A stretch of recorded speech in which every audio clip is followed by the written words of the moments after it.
Well, it is 5:31. I've got two more people we're expecting, but I think we'll just kind of roll in slowly to respect everybody's time and start by introducing the staff people that are here. I am your city clerk, Sherry Hartz. I think I know all of you here, and our city manager, Christine Daniel, is here with us. And then off camera is our presenter tonight, Lori Elephant, and she developed this presentation and has given it to council, and we'll be giving it to you tonight. We've tweaked it a little bit to be appropriate for your role as standby officers. I'm going to go ahead and turn it over to Lori. Well, no, one moment. Yeah, if I could just jump in and introduce it a little bit, Sherry. Oh, sure. Go ahead. Sorry. I can play for time while you're letting in your person. So I just want to start off by saying a gigantic thank you to all of you who have volunteered to be in these roles. And we hope we absolutely never need you to do them. But it is so important to our continuity of government planning that we have you in these roles. And as we've been doing some emergency preparedness training for staff over the last couple of years, we realized that we hadn't provided that to the council. And so Lori's been working on this training for the council. Welcome, Zoe. And was able to provide that to the council in October, at which time she also said, well, we have our standby officer council members, we should bring them in as well.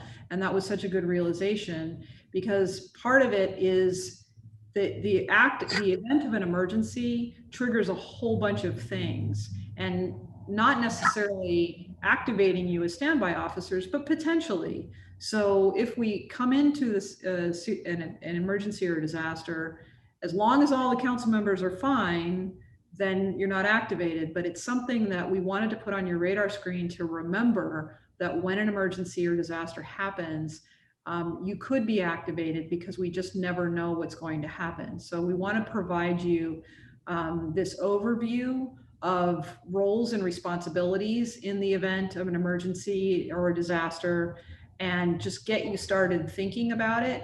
And all of us, Sherry, Lori, and I, we're all here to be resources to you as you start thinking about what this triggers for you, further questions you might have, further training you might want to obtain through FEMA.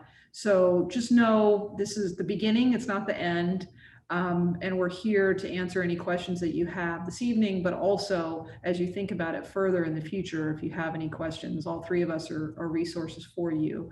And Lori is our management analyst in our human resources department, but she is also our emergency preparedness coordinator and expert. Put together our local hazard mitigation plan a couple of years ago, and is really responsible for providing training and structure to city staff, and is really just an amazing asset for the city of Emeryville. We're so grateful to have her, and I hope that you hope this is a helpful training for you tonight, but also provokes some questions in your mind. And again, we're here to answer them tonight, but also in the future. And so I'll end by saying thank you again for stepping into these roles, and I'll turn it over to Lori to give the presentation. Thank you, Christine. I just want to echo everything that Christine just said too. Really thank you so much for agreeing to take on this role. It's a very important role for the city. Can we go to the next slide, Sherry? One moment. So as I was saying, it's a very important role that you've agreed to take upon. And so we're very appreciative of it. Next slide. So in the event that there is an emergency, if a council member is unable to fulfill their duties, then a standby officer will assume those duties. As Christine said, hopefully this will never come to fruition, but there could come a time when you may be called upon to stand in for a council member in the event of a disaster or declared emergency. So I'm going to spend the next just 15 to 20 minutes or so reviewing the role of a council member during a disaster and how their or your actions can impact and influence the city's response to an emergency or a disaster. Next slide. In July 2017, the City Council adopted an ordinance repealing and replacing Chapter 2 of Title 4 of the Emeryville Municipal Code section on emergency plans. The changes adopted in the new ordinance were to ensure that the city was in step with the latest legislation, as well as with Cal OES's Office of Emergency Services recommendations for what cities and counties should include in their emergency plan ordinance. One of the changes made with the adoption of the new ordinance was to designate the City Council as the city's disaster council. The disaster council is responsible for helping the city set policy for emergency preparedness, for reviewing and approving any emergency plans or programs developed by staff, as well as for pre-approving any hands-on training our disaster service worker volunteers, also known as our CERT team, so they may be covered for workers' compensation and limited liability under the state's Disaster Service Workers Volunteer Program. Next slide. Also under the new ordinance, the city manager was designated as the Director of Emergency Services. The city manager has the authority to proclaim an emergency, or she may ask the City Council to proclaim one. If the city manager proclaims a disaster, the City Council must ratify it within 7 days. The city manager oversees the city's response to a disaster and functions as the Emergency Operations Center Director. Next slide. So as reflected in this slide, there are layers of emergency proclamations, with each layer being dependent on the size and scope of the emergency or disaster, starting with a local emergency which the city can handle on their own, all the way up to a federal declaration of a major disaster. And of course, the one that we are all familiar with now, there can be a declaration of a health emergency by a county health officer. Next slide. So what is the council's role during an emergency? As mentioned earlier, council members are responsible for either proclaiming an emergency or a disaster, or for ratifying a proclamation of an emergency or disaster if made by the city manager. Council members need to be available to pass any emergency ordinances or resolutions. For example, if the city wanted to institute a curfew during a period of unrest which resulted in violence. In order to do that, we would need a quorum, and to ensure that there is a quorum at the time of a disaster, every year the city clerk asks council members to designate standby officers for the upcoming year in case they are out of town or unavailable when a disaster strikes. And that is what really has brought us all here tonight, as you are the council members' designated standby officers. Next slide. Council members can have many roles during an emergency. Council members will be the face of the city. We will be looking to the council members to help get information out to the public, and vice versa, to help relay information from the public into the Emergency Operations Center so any needs can be addressed.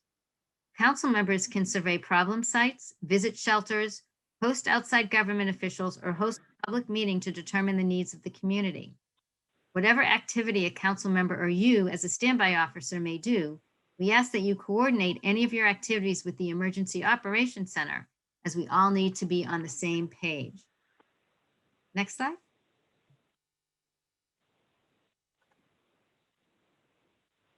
So as Christine mentioned, the city needs to maintain or resume the continuity of our operations as quickly as possible. And so it is really important that the City Council, as the governing body, be able to continue to operate as the city's legislature during an emergency or a disaster. Next slide. There are 5 phases to emergency management: prevention, preparedness, mitigation, response, and recovery. These phases are outlined in more detail in the city's emergency operations plan, as well as in the city's local hazard mitigation plan. Next slide. There are 2 emergency management systems that are used when responding to a disaster. The first one is the Standard Emergency Management System, also known as SEMS. SEMS is a California state program and was created after the 1991 Oakland Hills fire. The National Incident Management System, or NIMS, is the federal government's version of SEMS and was created in the aftermath of 9/11 and Hurricane Katrina. Both systems are based on the Incident Command System, multi-agency coordination, and public information systems. We will be going into the details for all 3 of these pillars of SEMS and NIMS in later slides. Next slide. So the beauty of SIMS and NIMS is their interoperability. They provide a system for each level of government, from the local field level operations all the way up to the state and federal government, to work together. By using SIMS and NIMS, we are all using the same roadmap to get to where we need to be. Next slide. There are 3 different response levels to an emergency or a disaster. A local emergency would be like a water main break that causes limited flooding and can be handled by our own city staff. A local disaster would be where we needed mutual aid from other jurisdictions, either to respond to the event or for help with the cleanup afterward. And a major disaster, well, that would be like a major earthquake that causes widespread damage, where city resources are completely overwhelmed and so extensive that even mutual aid from our surrounding jurisdictions would not be enough to respond to the event. And so resources from outside the region may be required. Next slide. The city's emergency management response is organized around the first pillar of SEMS, which is the Incident Command System, or ICS. The organizational structure of ICS is made up of 5 sections: management, operations, planning and intelligence, logistics, and finance. We will go into a little more detail about the structure in these sections over the next few slides. Next slide. The Incident Command System is used to manage an emergency incident. It can also be used to manage a non-emergency incident, like a big civic event, such as a parade, a large concert, or a sporting event. It is modular in design, so it can be used for small or large situations. It is designed to increase or decrease as an event unfolds. You can start small and get big, or you can start big and then realize you don't need as many staff or resources and grow smaller. Next slide. The Incident Command System has a set of common features. This was born out of necessity. For example, common terminology features. Prior to SEMS and NIMS, each organization would have their own acronyms or definitions of words, which was fine when they were communicating within their own organization, but could cause a problem during mutual aid when talking with someone from outside their organization. For example, a jurisdiction calls the county and requests a tanker for fighting a fire. Now, the caller could be referring to an air tanker, a plane that will come to drop water or fire retardant on a wildfire. But to the person receiving the request at the county, a tanker is a truck, and so they'll send a water tanker truck instead. There are other common features which are listed here on the slide, such as management by objective, manageable span of control, incident action plan, chain of command, unity of command, unified command, and transfer of command. Next slide. So ICS is organized around SEMS and NIMS and is built around 5 functions or sections, and those are management. These are your deciders. Operations, these are the doers. Planning and intelligence, these are the gatherers and thinkers. Logistics are the getters, and finance are the payers. Next slide. Another pillar of SEMS is the California Statewide Multi-Agency Coordination System, also known as MAX. And this is where different personnel from different agencies are involved in the response to deal with the emergency. This system is used to prioritize multiple emergency incidents. For example, this was seen last fall when wildfires broke out all across the state.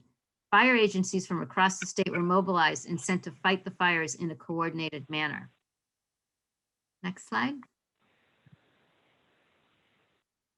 The last pillar of SEMS is the Joint Information Center, or JIC. In a JIC, public information officers, or PIOs, from various agencies co-locate to the JIC to coordinate all incident-related public information activities. It can be done virtually or physically. And during an incident, we want consistent messaging to be disseminated, and the JIC helps in that endeavor. Next slide. The Emergency Operations Center, or EOC, is the hub where all incident response activity takes place. The role of the EOC is to establish order out of chaos, and it is the central location that monitors and coordinates the disaster response.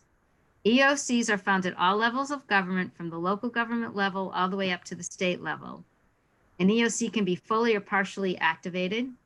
The city manager is the EOC director, and the city attorney, public works director, and community development director are appointed as standby officers for the EOC director. Next slide. There are different levels of EOC activation, from forward-leaning, and this could be when the city is just monitoring a situation that has the potential to become something more serious. A minimal activation is where staff is still at their desks, performing their normal job duties and providing minimal core functions of the EOC. We usually call this a virtual EOC. Partial activation is when just a few of the sections are activated, but this is differentiated from minimal activation because in this situation, staff for the sections activated are directed to report to the EOC. And finally, we have a full activation. This is your all hands on deck situation where every section is activated and all staff report to the EOC. Next slide.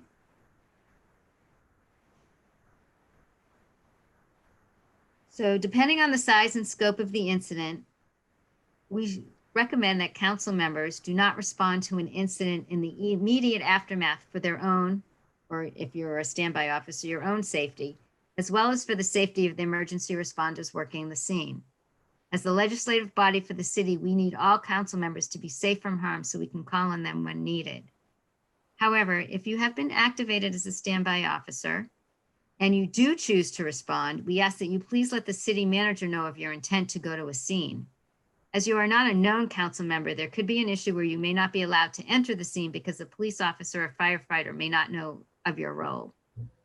But let's just assume that would not be an issue. And so if you decide to go to a scene, we ask that you bring your ID, you walk to the scene if possible, but if not, you park your car away from the scene and then walk.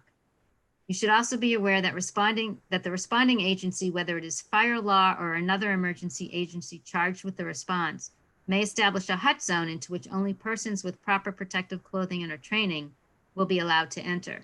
So there may be a situation where you will not be allowed to enter the scene. And please understand that if you are denied access, it's nothing personal. It would be for your own safety.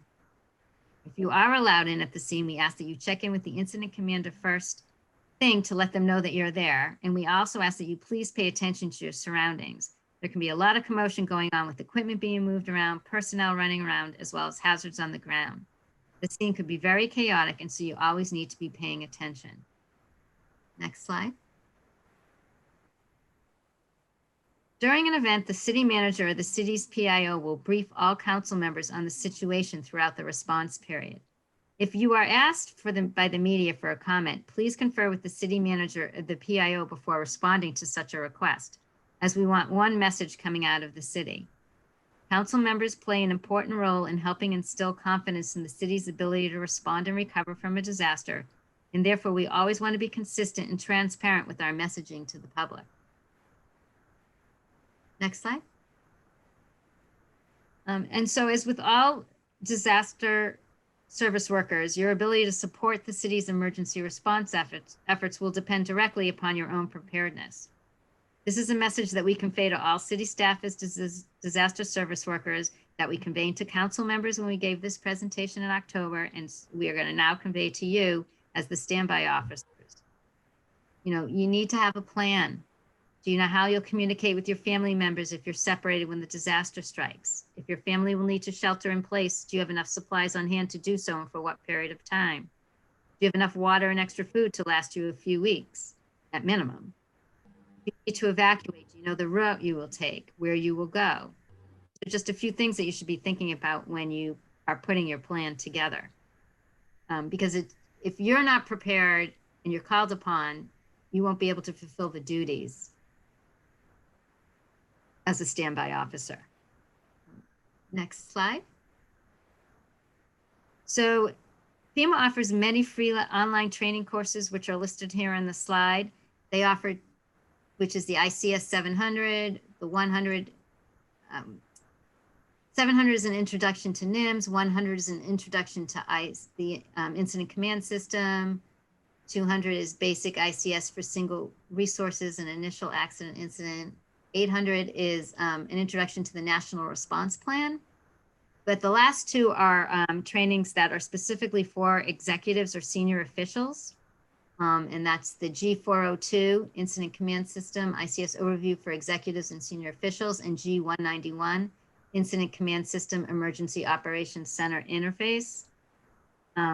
which you're welcome to register online and take those classes. We created a city council's guide to disaster operations, which we can email you after this presentation so that you'll have it on hand, and we would just hope that you would take some time to familiarize yourself with the guide. And that's the end of my presentation. I'd be happy to take any questions that anybody may have.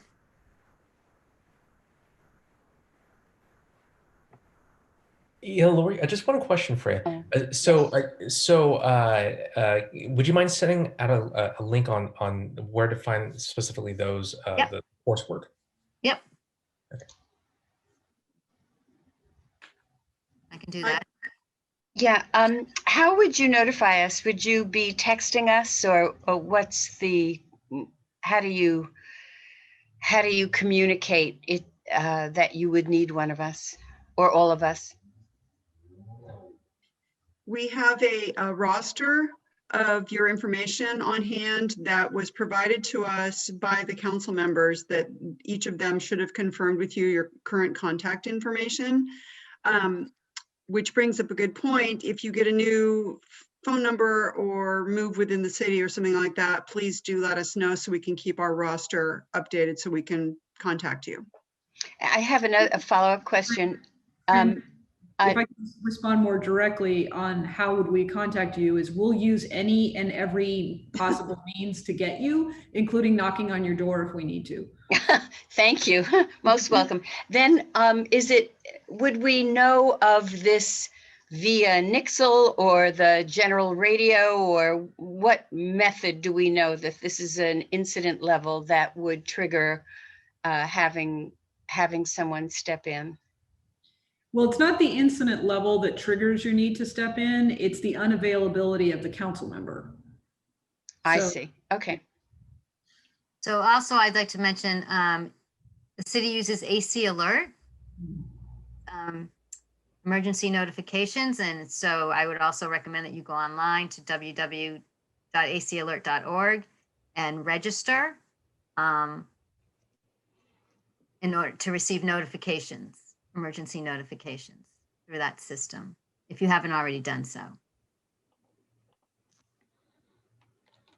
have a question about COVID and the fact that things are virtual now in a lot of ways that they haven't been before. And so how that interacts with, say, a council member not being physically present, but then something happening. I don't have a fully formed question, but basically, like, does COVID change anything about the ways in which we might be needed?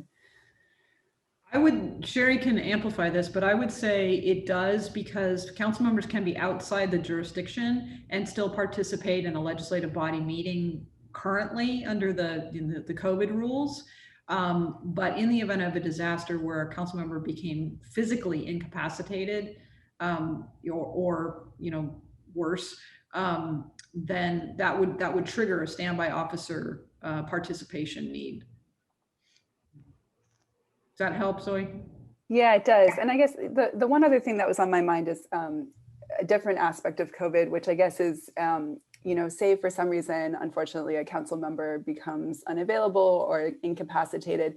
Have there been any situations over the past year related to COVID where we would have needed to step in? Like, has it risen? Have any of the emergency declarations from the state, and I'm not familiar enough, or I wasn't familiar enough until tonight with the terminology to know or be paying attention to this, but has Emeryville needed to activate its emergency commands in a way in which one of us would have had to step in if a council member had become incapacitated at that time? Does that make sense? Yeah, the question makes sense. The answer is no, not with this kind of a health emergency. We haven't had to do something like that. Well, but Christine, if we declared an emergency, didn't you proclaim one? Right, but we didn't, we only would need a majority to ratify. Yeah. So only if we fall below a quorum. I think we operated in the model on Lori's slide about the different levels. We're sort of been doing the lean in version, I would think you would say. Okay, that's helpful. Thanks. That's all that I have. I did want to mention, a couple of people asked whether we were recording the meeting, and we are.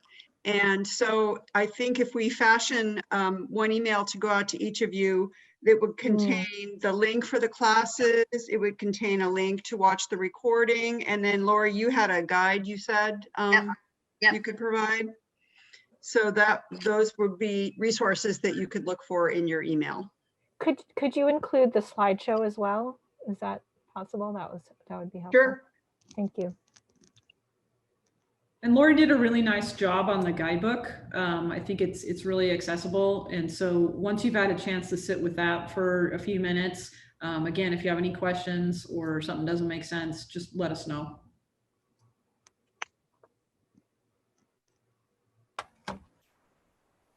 Any other questions? I sort of had a follow-up question. So in case of an emergency and we're not needed, because all the council members are there, but let's say it's like an extended period, we have to be available that extended period of time, whether it's a week, a month, just in case one of the council members, or just in case we are needed. Is that correct? So Sherry, each council member has designated 3. Is that right? Yes, and that's true. And they've put you in an order, 1, 2, 3 order. So I would think the expectation would be that you would be as available as is reasonable, but we're not going to hold you hostage, in town here, because you do have a backup and then another backup. Yeah. Okay, thank you. Oh, Fran has raised her hand. Yeah, sorry, I have to go. I'm just, thank you. And I'll look Okay. forward to getting your email. Sorry. All right, thanks, Fran. Fran. you.